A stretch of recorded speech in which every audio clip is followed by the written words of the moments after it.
नमस्कार, राधे राधे, जय श्री कृष्णा। अंजू के नुस्खों में आपका बहुत बहुत स्वागत है।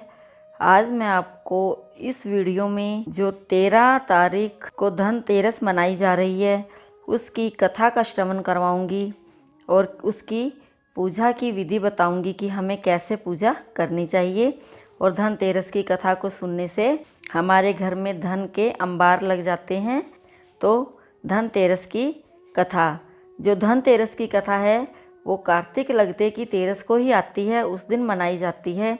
उस दिन के हमें क्या करना है, एक मिट्टी का दीपक ले लें, उसको रात को खाना खाने के बाद आराम से उस दीपक के अंदर बत्ती जलाएं और उस दीपक में एक कोडी डालें। कोडी डालकर उसमें सभी परिवार सहित बैठकर पूजा करें।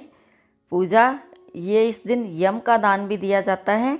तो ये जो धनतेरस का जो दीपक है इसको यम दीपक के नाम से भी जानते हैं, ताकि हम निरोगी रह सकें और हमें यम से उनके जाल से हम बचे रह सकें।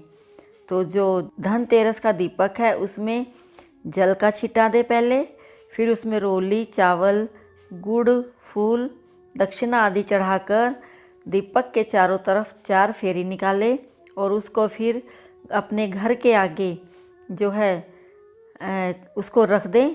और उस दीपक के अंदर जो हम कोड़े डालते हैं या सिक्का डालते हैं, ये सिक्का भी डाल सकते हैं, कोड़ी भी डाल सकते हैं, उसको हम सुबह निकाल लें और सुबह निकालने के बाद उसको अपने तिजोरी में रख लें। तो धनतेरस की कथा शुरू। और उसके जो दीपक के हम पूजा करते हैं उसके समय हमें बैठकर ये धनतेरस की कथा को ज़रूर सुनना चाहिए।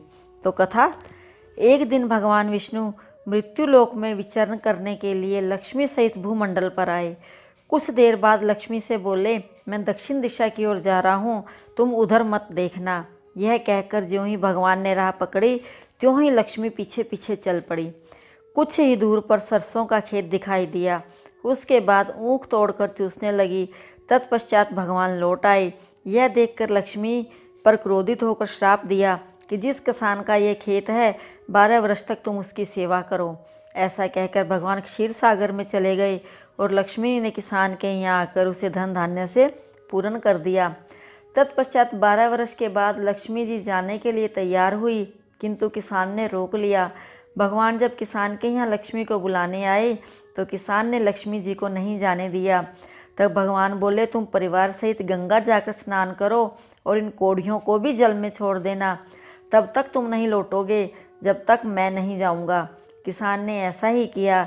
जैसे ही उसने गंगा में कोड़ियाँ डाली वैसे ही गंगा में से 4 चतुर्भुज निकले और कोड़ियाँ लेकर चलने को उद्यत हुए। जब किसान ने ऐसा आश्चर्य देखा तो गंगा जी से पूछा, ये 4 भुजाएं किसकी थी? तो गंगा जी ने बताया, है किसान, वे चारों हाथ मेरे ही थे। तूने जो मुझे कोड़ियाँ भेंट की थी वह किसी की दी हुई है। किसान बोला, मेरे घर में 2 सज्जन आए हैं, उन्होंने ही दी हैं। गंगा जी बोली, तुम्हारे घर में जो स्त्री है वह लक्ष्मी है और जो पुरुष है वह विष्णु भगवान है।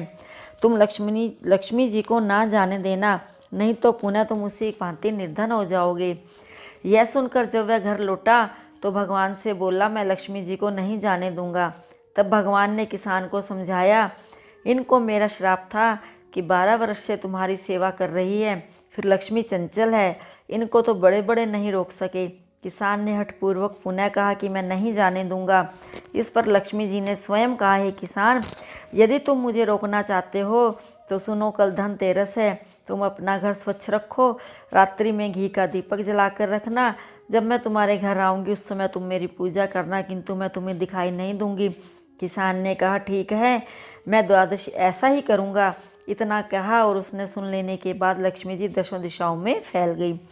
भगवान देखते ही रह गए। दूसरे दिन किसान ने लक्ष्मी जी के कहे अनुसार पूजन किया। उसका घर धन धान्य से परिपूर्ण हो गया। इसी भांति वह हर वर्ष धनतेरस के दिन लक्ष्मी जी की पूजा करने लगा। उस किसान को ऐसा करते देख कितने ही लोगों ने पूजा करना शुरू कर दिया। बोल विष्णु भगवान की।